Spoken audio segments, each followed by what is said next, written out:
menit paling lama. Nah, ini tadi karena kondisinya kan habis juran. Ya, jadi kita maklum aja. Yang jelas tuh belum makan semua banyak toh. Saya belum makan.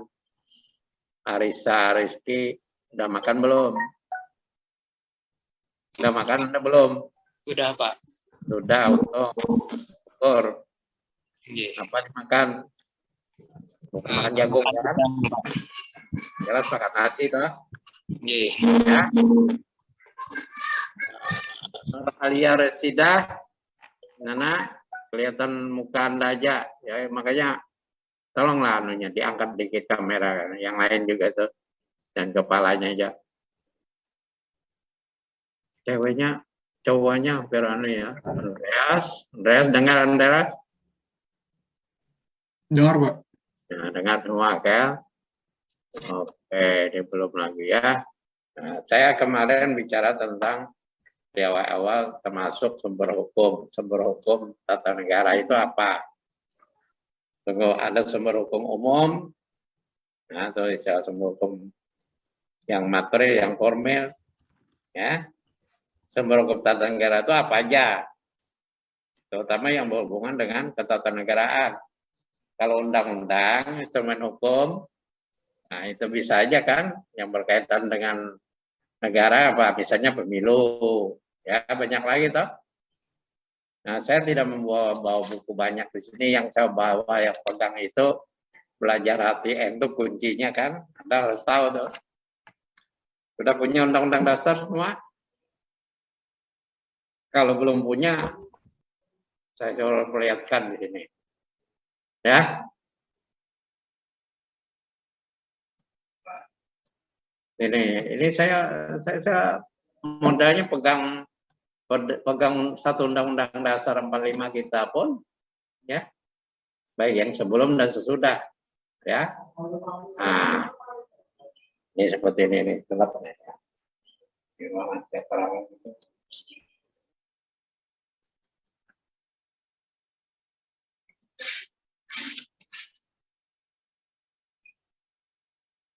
Apa aja gelap-gelap. Pantulan anunya, sinar anunya. Silomen jadinya, ya. Jadi undang-undang dasar kita ini pegangan kalau belajar tata negara itu kiatnya ya belajar tata negara mana aja. Pertama kali itu adalah pelajari, mengerti banyak tentang konstitusinya, undang-undang dasarnya, ya enggak?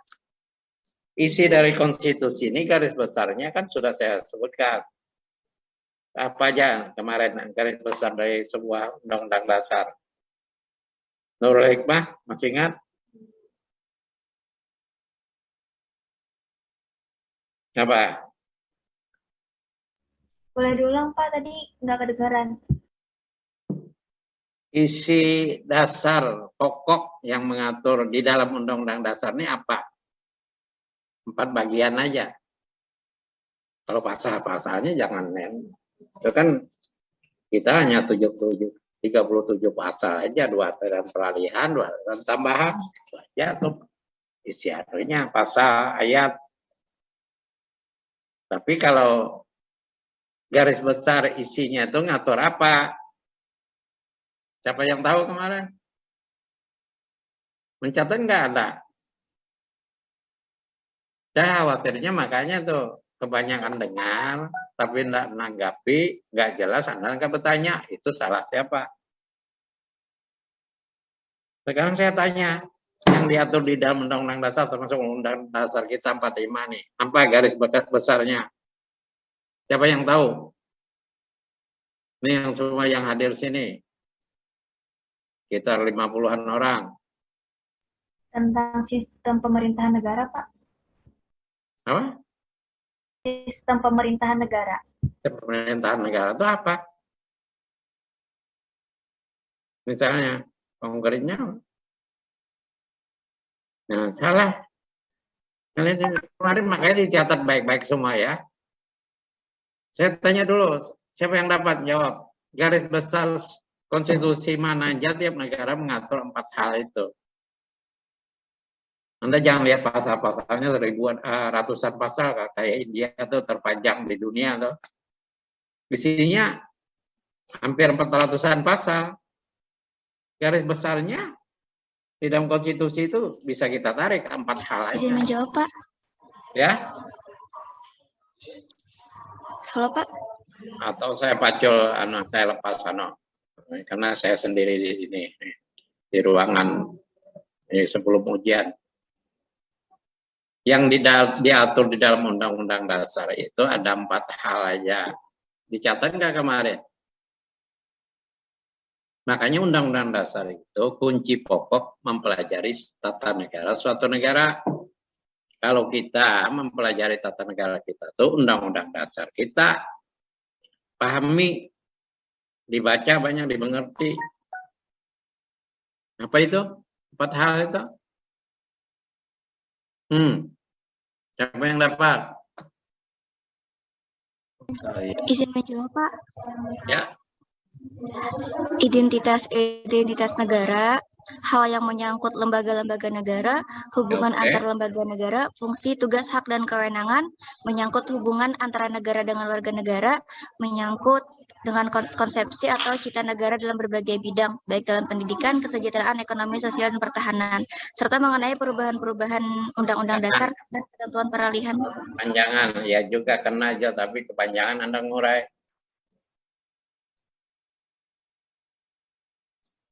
Yang berkaitan identitas negara, itu biasanya pasal terakhir. Identitas itu bendera, bahasa, lagu kebangsaan, lambang negara, toh. Itu identitas negara. Pasti setiap negara itu menyatakannya. Negara kita Indonesia, lambangnya apa? Lambang negara Indonesia, burung pipit. Ya. Nah, kan burung Garuda toh. Yang gagah-gagah kan Garuda itu. Pernah lihat burung Garuda enggak? Banyak loh yang saya pun udah pernah lihat, tapi Garuda itu nama burung.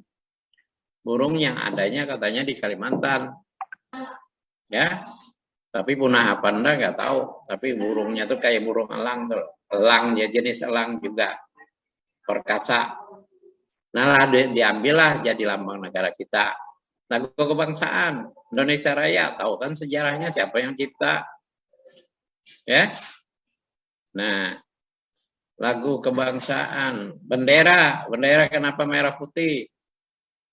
Anda sejarah tahu artinya merah putih. Jangan kayak lampu traffic light, stopan di lampu merah. Kalau lintas itu kalau lampu merah laju karena berani. Kalau berani tabrak, akhirnya tabrakan.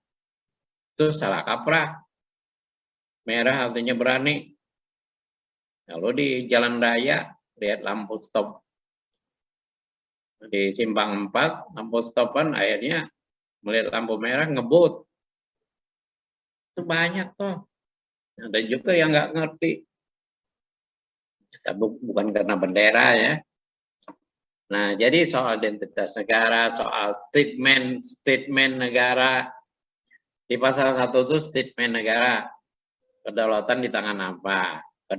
Kemudian negara kita negara apa? Negara hukum loh. Bentuk susunannya bagaimana? Bentuk susunan kita kesatuan yang berbentuk republik. Ya toh? Itu statement negara kita. Di pasal 1. Jelas ya. Kemudian yang banyak tuh ngatur alat perlengkapan negara atau bahasa lain organ negara atau kelembagaan negara dan mau mengaturnya hubungannya satu sama lain. Lihat aja dari pasal 2, 3 dan seterusnya. 2 itu kan berkenaan dengan MPR misalnya. Ya. Nah, Anda tahu di situ kan mengatur alat perlengkapan negara, organ negara. Nah, hubungannya satu sama lain, DPR, MPR, apa hubungannya dengan lembaga apa, presiden dengan DPR gimana, semacam. Ya. Anda tahu belajar tata negara itu teori umumnya kan ada yang namanya lembaga eksekutif, lembaga legislatif atau legislatur, lembaganya, ya. Sering disebut karena fungsinya legislasi, lembaga legislatif. Nah, ada juga judisial. Jangan yudikatif ya, banyak juga yang kebiasaan nyebut yudikatif. Padahal yang benar itu sebutannya yudisial. MA, MK itu lembaga yudisial. Buka pasal 25, 24, 25 itu di konstitusi kita, di situ letaknya. Jadi itu kelembagaan negara kita. 1, 2, 3, udah. Terakhirnya ngatur apa lagi? Hubungan. Yang keempat itu mengatur hubungan negara dengan warganya. Misalnya mengaturnya masih pasal 27, 28. HAM itu berkenaan dengan hubungan negara dengan warganya. Ada hak-hak, ada kewajiban di situ. Ya toh? Nah, apa susahnya? Ketika itu garis besarnya Anda pahami, lalu kita membaca ini. Makanya saya persilakan Anda. Saya cek dulu. Firdaus punya... Halo, Firdaus? Muhammad Firdaus? Ya, Pak. Kamu punya Undang-Undang Dasar? Ini, Pak. Ada, Pak. Oke, nah ada lambang anunya ya, burungnya tadi ya. Ya, Pak. Berarti yang cetak dari mana itu? MPR apa dari MPR? Dari Sekretariat Jenderal MPR, Pak. Nah, Sekretariat Negara bisa. Oke. Itu baru yang hasil amandemen biasanya sebelum dan sesudah. Anda belum tentu banyak mengerti tentang membaca Undang-Undang Dasar kita sebelumnya. Sejak kemerdekaan itu kan sejarahnya, karena belajar sejarah, tata negara itu termasuk juga sejarah.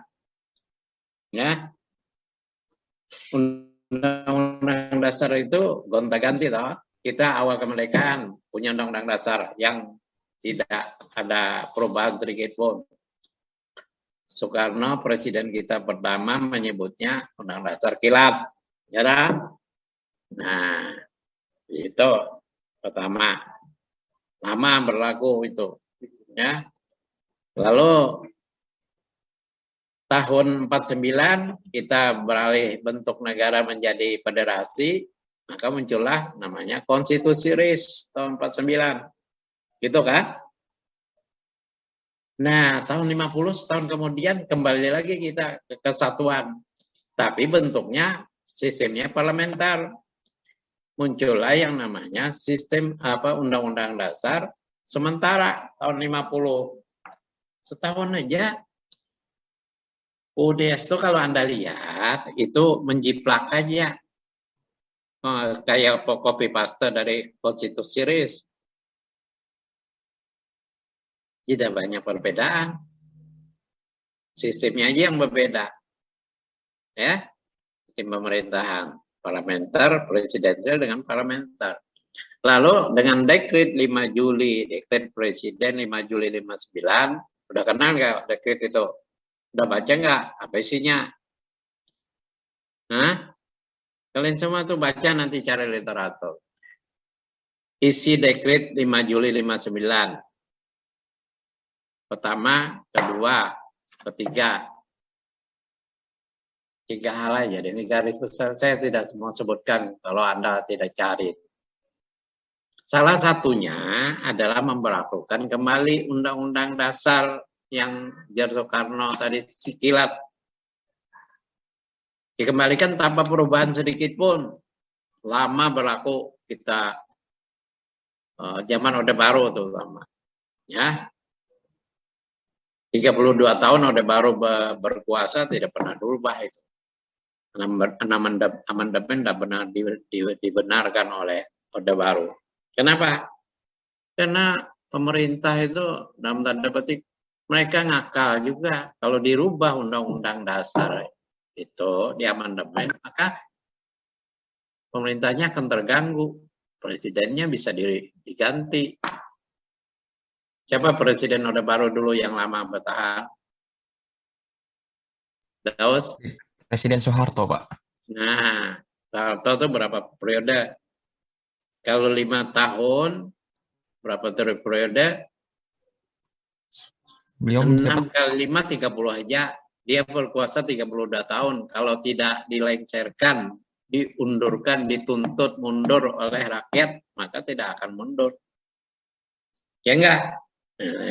Seperti enggak bagus saja. Tapi kan kita bukan mencela pribadi presidennya, apalagi orang sudah meninggal.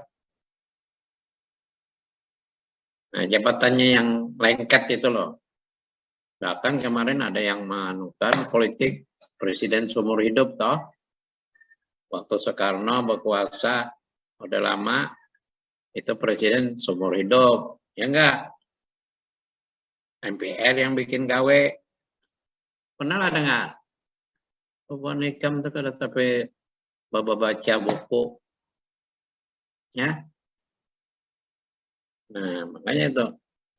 Lalu karena masa jabatan presiden itu sebelum di amandemen Undang-Undang Dasar kita, itu kan normanya bisa baca lah sebelum amandemen. Nah, Hikam kan kalau melihat kalau membawa buku ini tadi yang hanya yang sudah amandemen, yang sebelumnya kada tahu itu sejarah.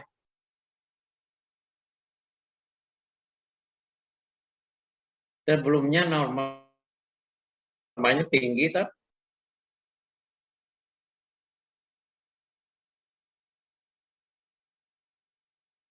Jabatan selama 5 tahun. Sesudahnya dapat dipilih kembali. Titik, sampai itu aja dulu sebelum amandemen. Akhirnya apa? Kacau. MPR membuat keputusan, bisa aja presiden seumur hidup. MPRS dulu kan, sejarah. Ada juga yang menafsirkan presiden itu bisa aja berkuasa 10 tahun bisa, langsung apa macam-macam politik kan keinginannya. Ada yang 5 periode apa. Buktinya Soeharto 6 periode tambah tahunnya yang dilengsarkan reformasi baru. Ya.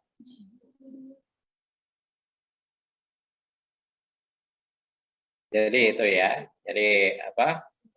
Kita harus ngerti banyak ya. Kalau Anda, saya tidak yakin. Makanya Anda tuh diajari masuk hukum ini, diajari bisa baca peraturan. Ingatkan, bisa baca peraturan itu bukan nanti bisa membaca aja. Semua orang, anak SD juga bisa baca.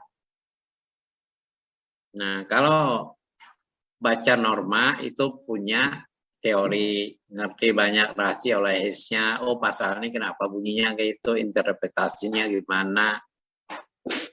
Itu orang hukum, jangan kayak orang politik nanti Anda cuap-cuap komen di medsos segala sekarang ini.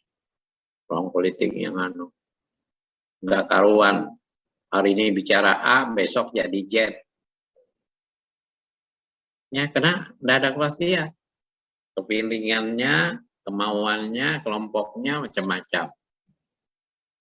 Kalau orang hukum konsisten, kalau peraturannya nggak bagus dia mengkritik peraturan. Ya, nah itu anehnya. Saya sebenarnya sudah mewajibkan, sangat mewajibkan sekali kepada Anda semua ini. Ya, kelas F. Kelas F tadi, ya.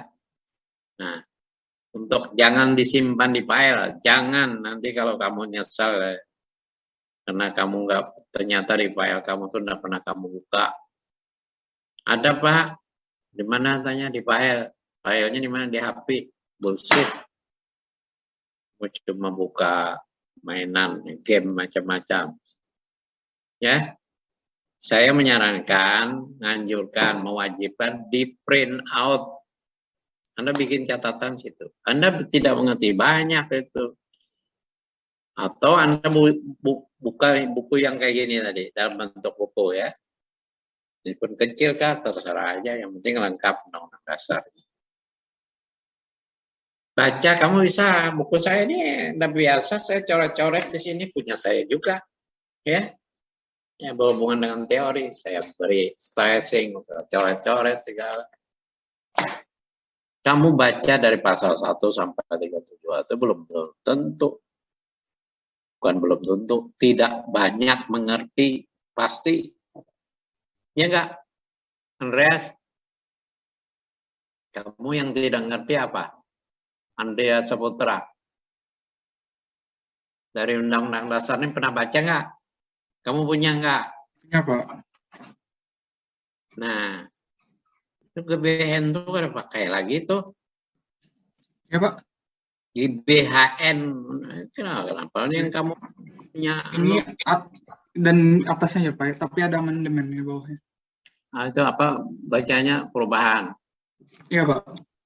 GBHN dulu nggak ada lagi. Negara ini tanpa GBHN sekarang namanya bukan GBHN. Iya, Pak. Ya. Siapa? Itu undang-undang tersendiri Propenas. Program Pembangunan Nasional. Kalau dulu tuh GBHN. Hapus, udah ada lagi. Nanti kamu salah. Tugas MPR nggak lagi kan menetapkan GBHN? Ada nggak?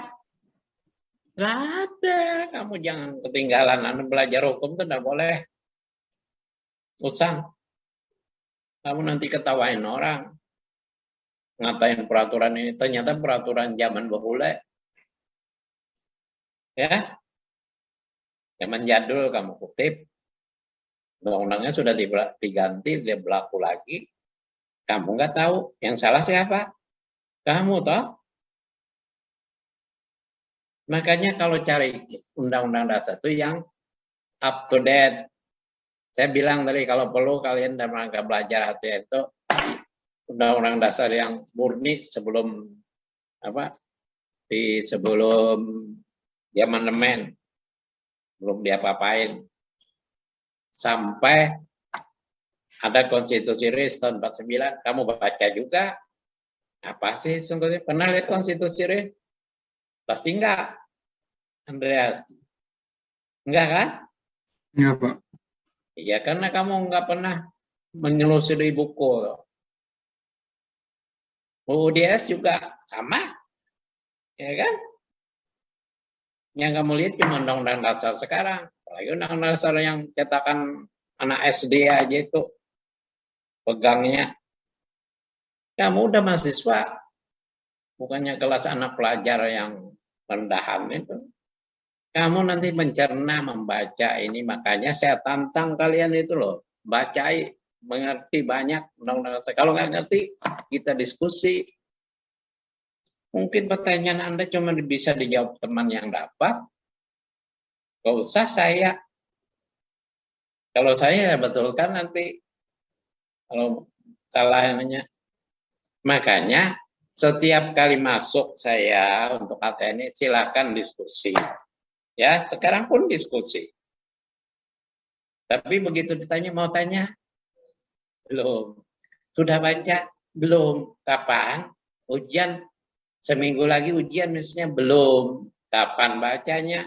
Besok ujian baru baca. Biasanya misalnya kayak gitu, kayak bikin tugas aja. Besok dikumpul, malamnya setengah mati gawe ngajakan. Sehingga yang dibikin nggak ngerti apa-apa. Andreas, ada pertanyaan dengan saya? Tidak ada, Pak. Hah? Tidak ada, Pak. Ya, makanya jujur aja. Tidak ada, itu berarti kamu belum apa-apa, belum baca, belum banyak. Saya yakin semuanya nih yang hadir di sini.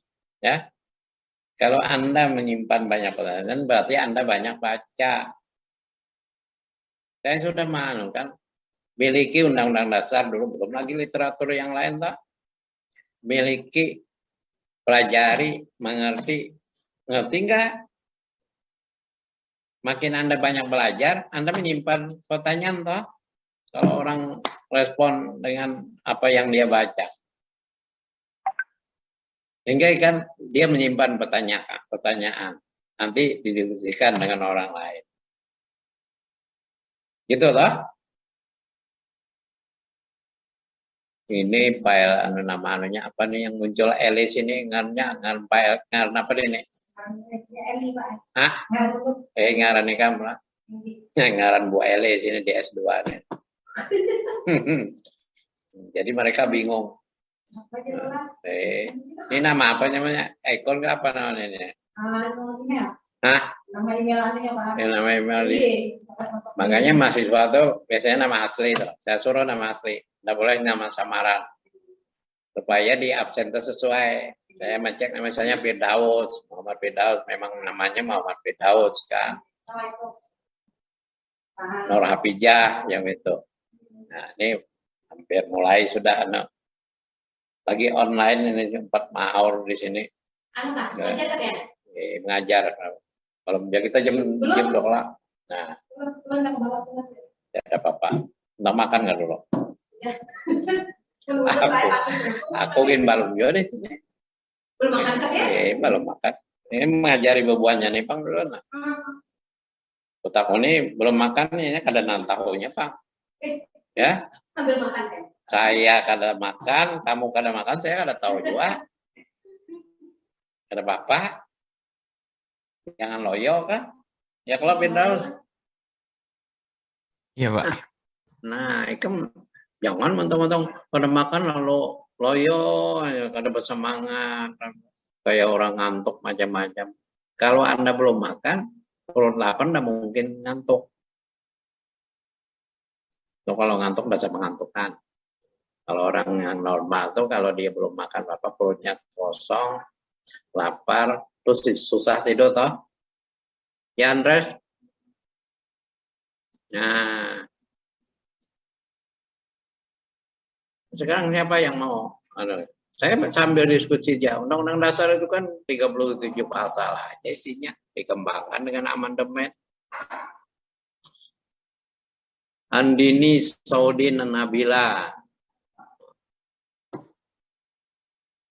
Any question? Iya, Pak. Nah, mau tanya? Kalau ada dipancing, kamu nggak ada benarnya. Tidak ada. Belum. Jangan belum terus. Nanti mau ujian belum terus. Kapan kamu ngertinya? Ya.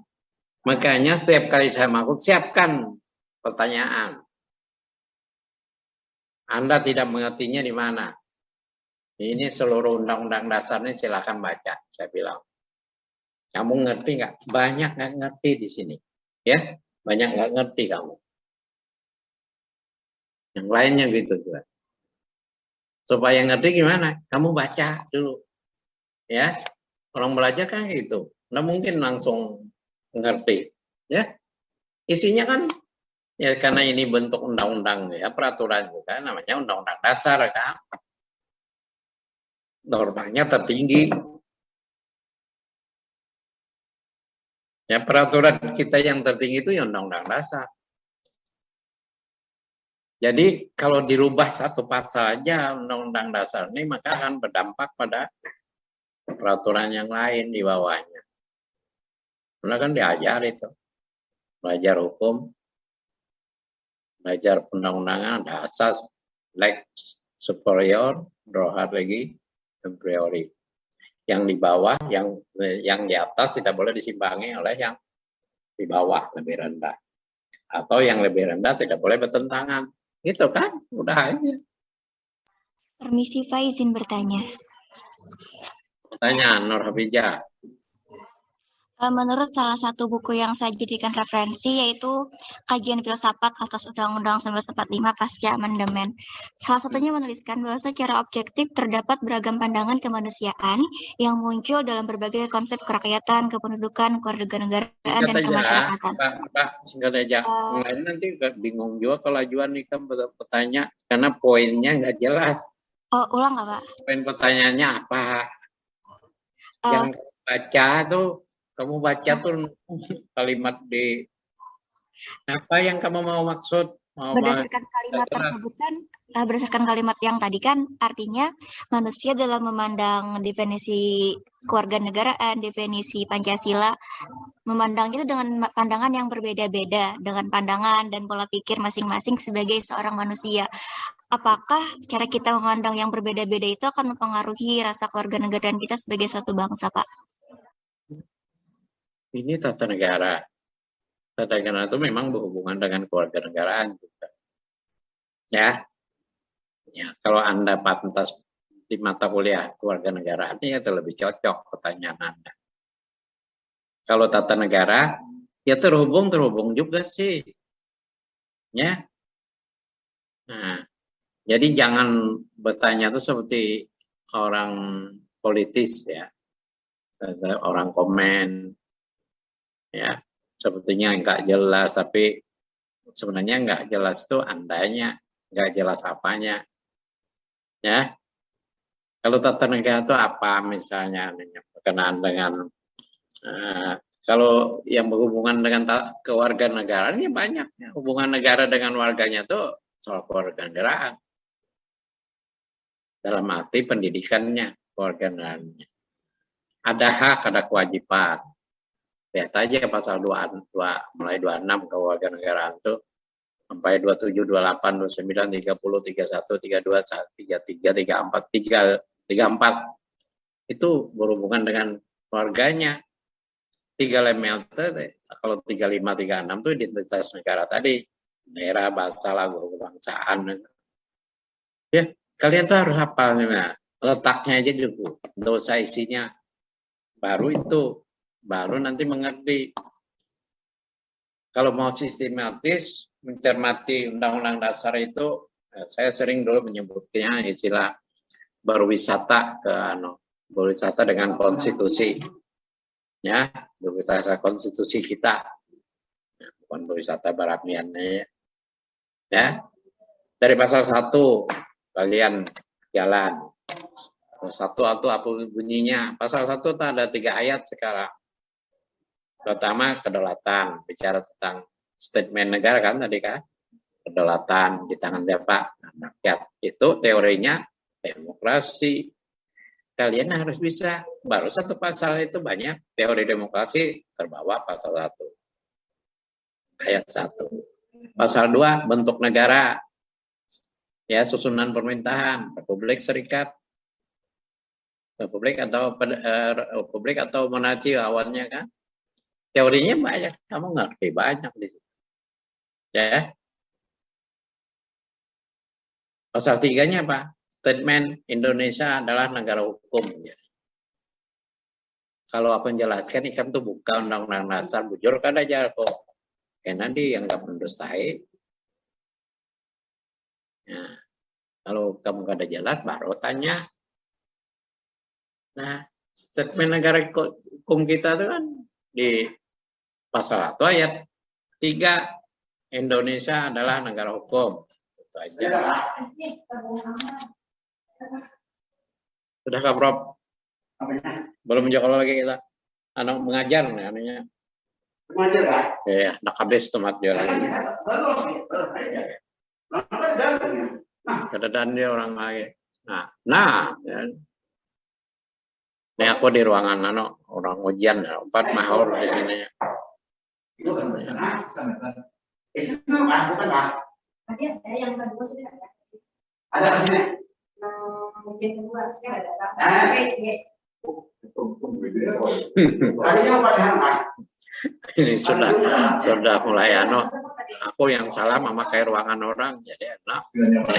Kita kira-kira sudah dulu lah, kan pelajari aja modal kan Undang-Undang Dasar dulu sebelum punya buku-buku yang ya. Kalian semua itu ya. Jadi modalnya pelajari banyak, simpan pertanyaan nanti diskusi. Oke? Baik, sampai sini dulu. Aku sambil hendak makan juga nah. Ya, kita lihat aja ya. Baik, makasih atas perhatian Anda. Selamat siang. Assalamualaikum warahmatullahi wabarakatuh. Waalaikumsalam. Warahmatullahi wabarakatuh. Assalamualaikum warahmatullahi wabarakatuh. Terima kasih Pak.